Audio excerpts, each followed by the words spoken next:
Share the love here. Hope you're doing well. So today we're going to have a little bit of an update on what has been happening on Taxhaven. So the results have been good thus far.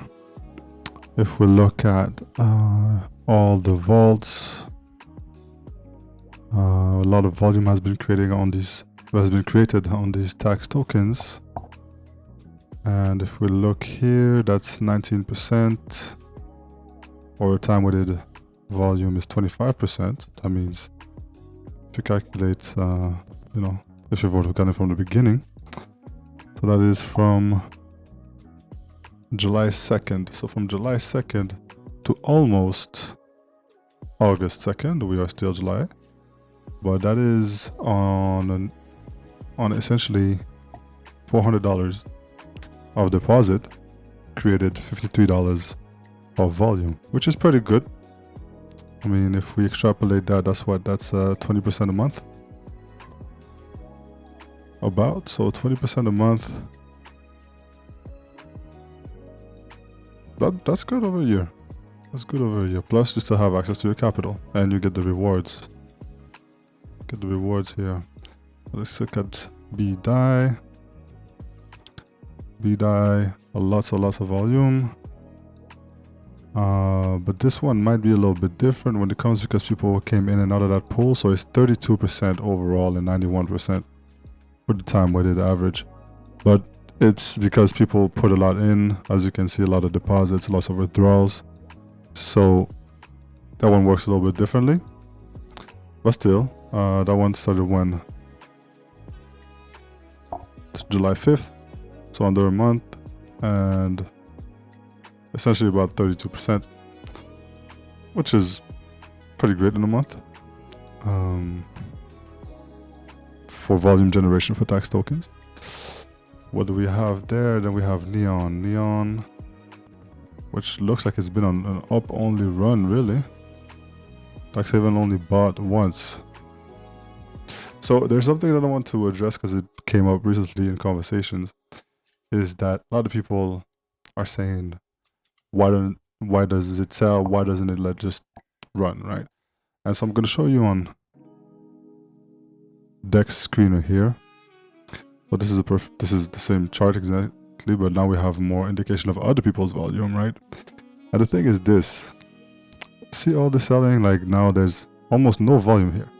0.25 cents of volume and sold 3 times. This one is what, 0.28, $70, and just to show you, like, it's all green, and even when there's no volume, it doesn't touch the movement of the price. It still goes up. Taxhaven is made to scalp, really. So it scalps and it goes all the way up, and when it goes down, which Neon doesn't seem to go down, but essentially it does buy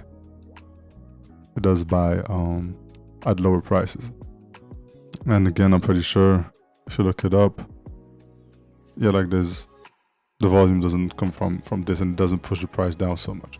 But of course it does to a small degree, right? And if we do that math, so if we go back to, let's say, BUSHI, so if you sell, and because this is the way that it's been set up, so if you sell $1, because we always sell about a half as what we buy, right? So the price impact will be 41%. So you get 0.41% downward pressure, let's say. But as you buy it back, probably back more, so you get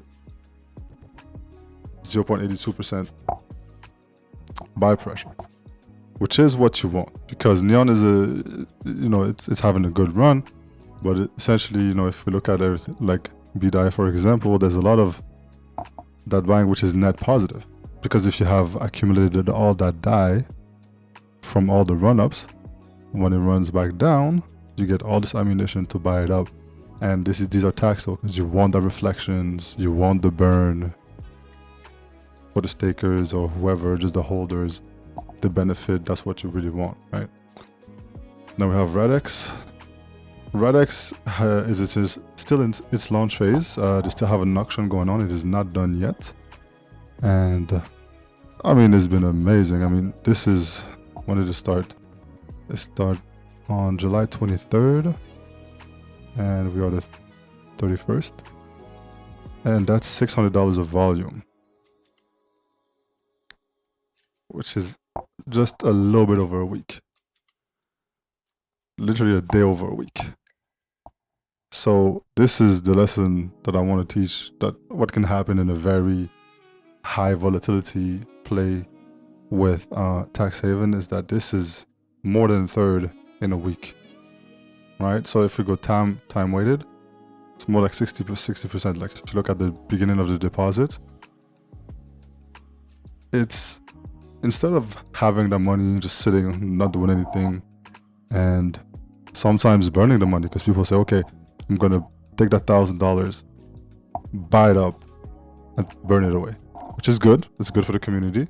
But how about that money just stays there and creates more volume over time? This is 1 week. What if it keeps going like this for a year? Right? That'd be 52 times this. Obviously, there's going to be more dead zones and all that, like the rest, when maybe, and we don't know, maybe it keeps going this way. But, you know, if you look from the past, for example, on BUSHI, there's these long periods of times, obviously, where there's not a lot happening. So not a lot of volume, but still, instead of spending that $53 and never having access to it again, it's in that 400 and just stays there, generating more and more volume, more taxes, more reflections, and more burns. This is GRU. This one is 2 months, and that is insane because actually it's higher now than it started at. So it's $95, but it was started at $70. And over 2 months, it did more than 100% of volume now, which is really good because, and again, you still have these places where there's not a lot of action, which is days. It's zoomed out, so it seems like it's always happening, but no, this is, for example, from the July 15th to the 20th. So that's like a week, almost 5 days with no action. And then you get another 21st to the 24th. So that's another 3 days. So there's dull periods where nothing is happening. But if you look at it again over a period of 2 months, instead of just spending that's 95, which used to be 70, now just the price is higher. Instead of just spending $95 to buy and burn once, have that work and make it over 100%, which is $150, and it's gonna keep going. As now it's approaching the lower band, we're gonna keep buying. So it's gonna create only more volume over time. And it's all a matter of how much you put in, right? Because $100, the $70 over 2 months created $150, but for Radon X, over a week, $1,000 creates $600 first week. So sizing does matter. We had the launch on TruFarm. Two TruFarm actually. These ones are not public; they're only founders funded. That is on Binance, so that is doing good as well. $300, 75%. What is the breakdown? That's 19% in how long? Try 26. So not even a week. 19% volume. Same thing. Would you prefer to have $300 and it's gone, or you still have the $300 or $400 and it creates more volume over time, right? Then we have this one. This one was on PulseChain. This one is almost, that is insane. That is almost 66%. And this is what? This is the 28th. We got the 31st. This is 4 days. 4 days.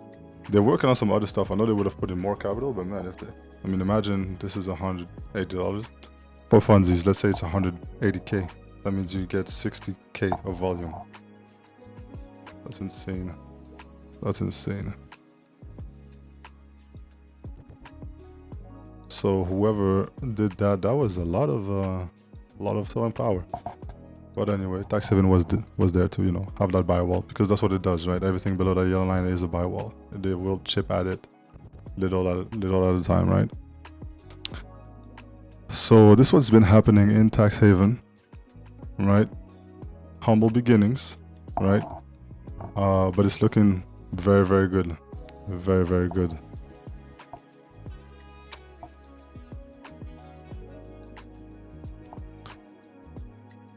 So I'm happy to see this. We're gonna have more projects coming in. Right now we are at 7, but we're definitely in talks with a few founders right now.